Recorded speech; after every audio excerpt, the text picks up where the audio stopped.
Active Directory was first released with Windows Server 2000. Its primary function is to provide authentication and authorization to users on the network. Authentication is the process where Active Directory verifies a user's credentials, username, and password. The user's credentials are stored in the Active Directory database. Authorization is the process that grants or denies a user to do something such as edit a file or access an application. Since its release, Microsoft has added additional services to Active Directory. More on this in Lesson 6. The topic of Active Directory can be very complex, as there are many services and components that make it work. Just remember its core function is to authenticate and authorize users to network resources. Even though there has been a big push to move everything to the cloud, Active Directory is still used by most medium and large organizations. A lot of organizations use Office 365 and cloud services and operate in a hybrid mode. This means the local Active Directory is synced with the cloud to provide seamless authentication to Office 365 resources such as email. To better understand how Active Directory works, let's look at some examples. These examples provide a high-level overview of how Active Directory works. Example 1. Authenticate users. Jim was recently hired as an accountant for Active Directory Pro. The administrator creates an account for Jim in Active Directory. The account is unique to Jim and contains details such as first name, last name, office, phone number, and so forth. Jim is provided with a username and password so he can log into the company's network. Jim logs into his laptop with the provided username and password. The logon request goes to the Active Directory server to verify Jim's username and password. Active Directory looks up Jim's account and verifies the username and password. The account has been verified. Jim is now logged into his laptop and is authenticated to the domain. Example 2. Authorize user, grant or deny permissions. In this example, the Active Directory server will authorize access to network resources. Jim logs into his computer using his username and password and wants to access his email, a contract file, and the accounting database server. These network resources check with Active Directory to see if Jim's account is authorized for access. Active Directory verifies Jim's account is authorized for access. Jim's account is granted access. Jim can now check email, modify the contract file, and work on the database server. Example 3. Authorize and deny user access. In this last example, we will look at another user that has mixed access, allow and deny permissions. Pam logs into the network with her username and password. She tries to access the same resources as Jim: email, a contract file, and a database server.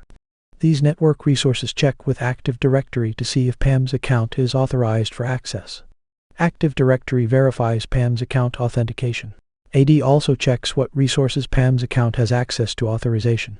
Pam can now access email and the contract file but does not have permission to access the accounting database server.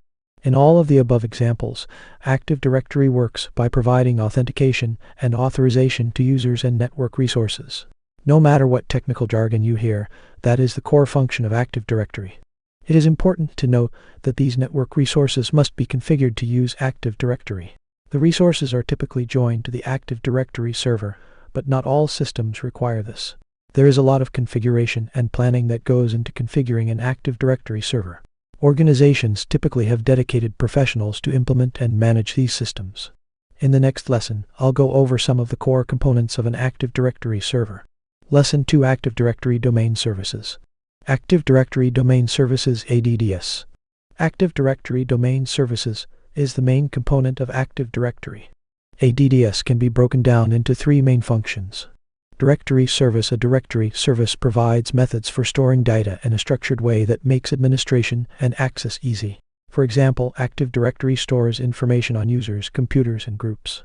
Authentication service authenticates network users. Authorization service grants or denies network users access to network resources. It is important to stop right here and review these 3 terms. Don't get confused with the following 3 terms. They all refer to Active Directory. AD, this is just an abbreviation for Active Directory. IDDS, this is a server that is running the Active Directory Domain Services role. Domain Controller DC, this is also a server running the Active Directory Domain Service role. A domain controller is the same thing as a server running ADDS. When you install Active Directory, you will be installing the ADDS role on a Windows server. Next, I'll go over some of the main components of ADDS. Active Directory Core Components. You are about to see why Active Directory is a complex topic. I'm going to briefly go over some of the core components of an Active Directory environment. I'll include diagrams to help illustrate the topic. The components below are typical of any Active Directory environment. Active Directory domains, trees, and forest. Active Directory organizes resources in a hierarchical logical structure. This logical structure helps to organize objects, define relationships, and control security boundaries. The forest is the top-level container and is a collection of Active Directory domains. The domains in the forest share a directory schema, directory configuration, and global catalog. Domains in the same forest automatically have a two-way transitive trust. When you first install Active Directory and create a domain, you are also creating a forest. Active Directory root domain is a logical structure of containers and objects within Active Directory. A domain contains the following components: a hierarchical structure for users, groups, computers, and other objects. Security services that provide authentication and authorization to resources in the domain and other domains. Policies that are applied to users and computers. A DNS name to identify the domain. When you log into a computer that is part of a domain, you are logging into the DNS domain name. My DNS domain is ad.activedirectorypro.com. This is how my domain is identified. When you install Active Directory, you have to pick a domain name to use. It is recommended to use a subdomain of a routable domain name. For example, ad.activedirectorypro.com is a subdomain of activedirectorypro.com. The initial installation of Active Directory will create a forest and the root domain. Child domain is a domain that shares the same domain namespace as the root domain. It is a domain with its own collection of objects. In this example, there are two child domains, east.ad.activedirectorypro.com and est.ad.activedirectorypro.com. Trees are a set of domains that are connected together. When you add a child domain to a parent domain, you create what is called a domain tree. A domain tree is just a series of domains connected together in a hierarchical fashion, all using the same DNS namespace. In the diagram above, the child domains east.ad.activedirectorypro.com and est.ad.activedirectorypro.com are part of the same domain tree. Schema. A schema is a set of rules that defines the classes of objects and attributes contained in the directory. Global catalog. A global catalog contains information about every object in the directory. This allows users and administrators to find directory information regardless of which domain in the directory actually contains the data. By default, the first domain controller in a domain is designated as the GC server. It is recommended to have at least one GC server for each site to improve performance. Replication. The replication service synchronizes the Active Directory database with other domain controllers. Active Directory is typically deployed with two or more domain controllers for redundancy reasons. When you create an account on one domain controller, it is replicated to the other one. If one domain controller goes down, the other one will have a copy of the database. In the above diagram, if a user is added to C1, it will be copied to C2 and vice versa. Sites and services. Active Directory sites are used to combine multiple domain controllers into logical containers that relate to their physical location. Sites are used to optimize the performance of Active Directory when you have multiple branch offices and domain controllers. The above example has two sites and each site has two domain controllers. The domain controllers in site use intra-site replication to keep all changes synchronized between DC1 and DC2. Site A and Site B use inter-site replication to ensure changes in Site A are replicated in Site B and vice versa. Kerberos. Kerberos is the authentication protocol used by Active Directory to verify the identity of a user or host. The diagrams at the beginning of this guide looked simple, but in the background there was a lot of communication between the client and Active Directory server to authenticate and authorize the user. Here is a diagram that shows the authentication process that happens in the background. The client sends a request to the Active Directory server. The server responds with a TTS and session key the client can use to encrypt and authenticate with the AD server. The client sends a request for a ticket. The server validates the request and returns a service ticket. The client uses the ticket it received from the AD server to request access to a network resource. The server will decrypt the ticket and validate the request. Mo roles. Microsoft introduced flexible single master operation Mo roles in 2003. These Mo roles can be distributed to different domain controllers, which can help with performance and redundancy. If one domain controller goes down, another DC will take over the missing role. Schema master role manages the read-write copy of the schema in Active Directory. Domain naming master role makes sure you don't create a second domain with the same name in a forest. RAD master is in charge of the SID for each object. Each AD object must have a unique SID. To prevent duplicates, the RAD is in charge. TTS emulator is the authoritative TTS in the domain. It is responsible for authentication requests, password changes, and group policy. Infrastructure master role manages the relationship of GIDs, SID, and DN between domains. Active Directory domain. When you install Active Directory, you have to pick a domain name to use. It is recommended to use a subdomain of a routable domain name. For example, ad.actividairsetirepro.com is a subdomain of actividairsetirepro.com. When you join a computer to the domain, it will have the DNS suffix of your domain name, for example, c1.ad.actividairsetirepro.com. This way all of your domain joined systems are part of the same DNS namespace and can easily communicate with each other. Also known as domain joined, Active Directory domain, or Active Directory environment. Windows domain simply means your Active Directory server and its domain joined devices or systems using it for authentication and authorization. User accounts. User accounts are used to provide employees access to network resources. A user account is typically assigned to each employee, but sometimes shared accounts are used. This account is stored in the Active Directory database and can provide details on the employee such as first name, last name, street, state, city, manager, and more. Screenshot of a user account object in Active Directory. Security groups. A security group is a collection of users or computers. It simplifies the administration of permissions for a group of objects. For example, if 20 people need access to a file, you can create a security group and add the 20 people to the group. Then you would just have to manage file access for the group instead of 20 individual accounts. Screenshot of a security group. Computers objects. When a computer is joined to the Active Directory domain, a computer object is created.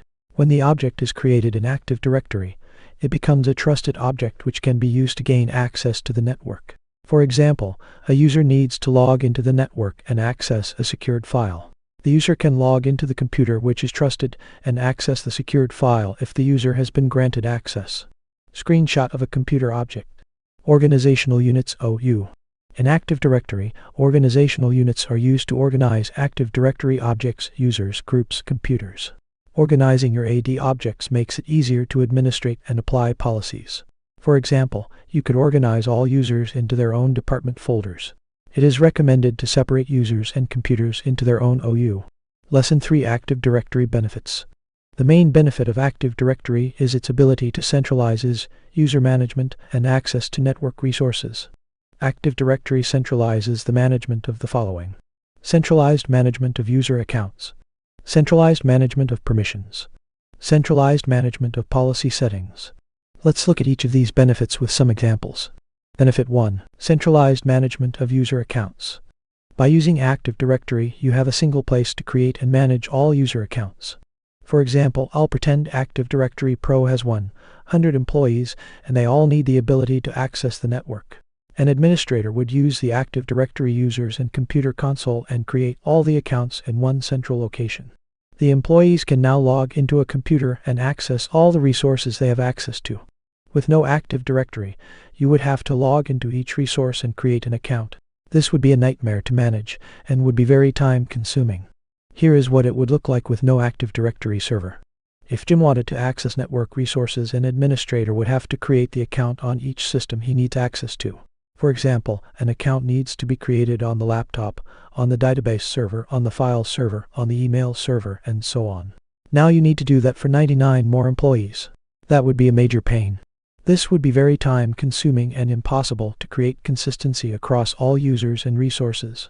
Benefit 2. Centralized management of permissions. By using Active Directory, you can centralize the control and management of permissions to your network resources. Active Directory has security groups that can be used to give a group of users' accounts access to resources. For example, you have several users that need access to the accounting resources server, contract file share. To easily provide access to all of these resources, you would add the users into an Active Directory security group that has permissions to these resources. By using Active Directory security groups, you can easily grant and remove permissions. When an employee leaves or needs permissions removed, you just remove the account from the group. Benefit 3. Centralized management of policy settings. In an Active Directory environment, you can use group policy to apply policy settings to users and computers. For example, if you want all users to change their password every 60 days, you can configure a password policy that applies to all users. If you wanted to apply power settings to all computers, you can do that with group policy. With no Active Directory or group policy, you would need to configure the policy settings on each computer. That would be impossible to manage in large environments. Organizations that are 100 in the cloud use Microsoft Intune to manage policy settings. Intune can also be used in hybrid environments. Lesson 4: Management Tools. In this lesson, you will learn about the various tools used to manage Active Directory. Most of these are included when you install Active Directory on a server. On the server running Active Directory, you can access these management tools under the Windows Administrative Tools folder. You can also install these tools on another computer by installing the RSAT tools. Active Directory Users and Computers (ADUC). This is the console that is used to create and manage user accounts, computers, and groups. For example, to create a new user account, you would open the ADUC console to create the new account, set the password, and add the user to groups. It is also used to create OUs and organize your objects. Active Directory Administrator Center (ADAC). The ADAC tool was included with Server 2008 R2 and higher. It performs many of the same tasks as ADUC and a few additional ones. I'm not sure if Microsoft meant for this to replace ADAC, but it is not widely used. Most administrators still use the ADUC tool. Active Directory Domains and Trusts. This console is used to raise the domain mode or functional level of a domain or forest. It is also used to manage trust relationships. This console is one you will not use very often.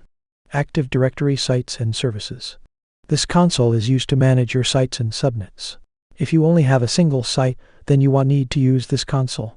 If you deploy Active Directory in multiple geographic regions, you may need to use this console to manage your subnets, sites, and replication. Group Policy Management Console. Group Policy provides centralized management and policy settings for users and computers in an Active Directory environment. For example, to make sure all users change their password every 90 days, you would use group policy and configure a password policy. Understanding how to use group policy is a critical function as a system administrator. To learn more, see my guide on group policy management. DNS. The DNS console is used to manage and create DNS zones and resource records. Active Directory will not work without DNS. It is included when you install ID. It is important that you know the basics of DNS if working with Active Directory. DISP. The DNS console is used to create and manage the DISP address pools in your network. This is one tool that actually has nothing to do with Active Directory. You don't need DCP for Active Directory, but it is typically used to simplify assigning IP addresses to client devices. PowerShell. PowerShell is a command line tool that helps you to automate many routine tasks such as creating, updating, and reporting on objects in Active Directory. Active Directory Pro Toolkit. The AD Pro Toolkit is a collection of Active Directory management tools used to simplify and automate the administration of Active Directory. I've managed many Active Directory environments over my career as a system administrator manager. The tools provided by Microsoft lack many features such as bulk management and reporting. PowerShell can help with automation, but it can be time-consuming to figure out, and not all admins have this needed free time. That is why I created the toolkit. It is very easy to use and saves you a ton of time. Lesson 5: Other Active Directory Services. The following is a list of additional Active Directory services that can be installed. These services are optional and are installed by using the Add Roles and Features wizard on the Windows server. Active Directory Certificate Services. Certificate services are used to manage and deploy certificates. Certificates are used to digitally sign and encrypt documents and network traffic. Active Directory Federation Services. The Federation services provide single sign-on SSO for user accounts for web-based applications such as Office 365. Active Directory Lightweight Directory Services. IDLDS is a service that provides directory services for applications and also provides a data store and services for accessing the data store. It uses standard application programming interfaces (APIs) for accessing the application data. Active Directory Rights Management Services. This service encrypts documents and is used to limit access to documents such as email, Office documents, and web pages. Lesson 6: Azure Active Directory. Azure Active Directory is now called Entra ID. Azure Active Directory AD is a cloud-based service for authenticating and authorizing access. Microsoft calls it an identity and access management service, which is a new fancy term that just means authenticate and authorize access. Azure AD will authenticate users to cloud-based applications like Office 365, Azure, and other SaaS applications. Adds Active Directory domain services on-premises Active Directory. AD Azure Active Directory Cloud-based Active Directory. Hybrid Azure AD. A hybrid Active Directory is when you have a local Active Directory adds and sync it with a cloud Azure Active Directory AD. In hybrid mode, you can sync your local AD with the Azure AD using a Microsoft software called Azure AD Connect. This enables you to have the same users and passwords on premises and in the cloud. This is done so users will have a single sign-on to both local resources and cloud-based resources. The sync of local AD to cloud AD is a one-way sync, but Azure does not sync with the local AD. To learn more about Azure AD, see the Microsoft article, What is Azure Active Directory? 23 Thoughts on What is Active Directory, a Beginner's Guide. It was very helpful for me as to acquire a notion about AD. Thank you. Hello Robert, I can't thank you enough for the work you provided. This was very insightful. As a newcomer into the tech world, this was a great raid and amazing baseline where I can build my knowledge upon. Cheers, bud. Hi. Thanks for the feedback. Awesome guide. Thanks. You nailed it, sir. Thanks. Great guide, man. I appreciate your efforts here. Need more articles like this. Thank you, very helpful. Very informative. Thanks for this. Thank you for sharing this masterpiece for beginners. It was very insightful. Wish there was a donate button. For someone trying to grasp the foundational concepts of AD before learning more, there are not nearly enough good resources out there like this. Thank you so much for this contribution. It was immensely helpful, especially clarifying little things like redundant terms. You're welcome. Hi, this is very helpful, but I would love to learn more about Federation services, B2B and B2C also. Can you please help? Is there any way WAD to keep multiple users' names on the logon to Windows page? The default seems to be the last user and other user. Linux really help. I can active a blocker. Hi. I do not have any articles on a blocker. Here is the link to Microsoft documentation on a blocker. Learn.microsoft.com NS Windows Security Application Control Windows Defender Application Control a blocker Administer a blocker. Policies deployed through GP are only supported on Enterprise and Server editions. Policies deployed through MDM are supported on all editions. Very informative. Thanks for sharing. Love the Office references too. Much appreciated. As a total noob to AD, can you suggest me where to start so that I am able to do role-based access management? I'll be grateful. Hi Sabra. Here is a good article on our back agtech.ca guides role-based access security. A really great introduction to AD services. Thank you for sharing your knowledge. Thanks, Olivier. Very great and helpful for learning about AD. Thanks for the feedback. Comments are closed.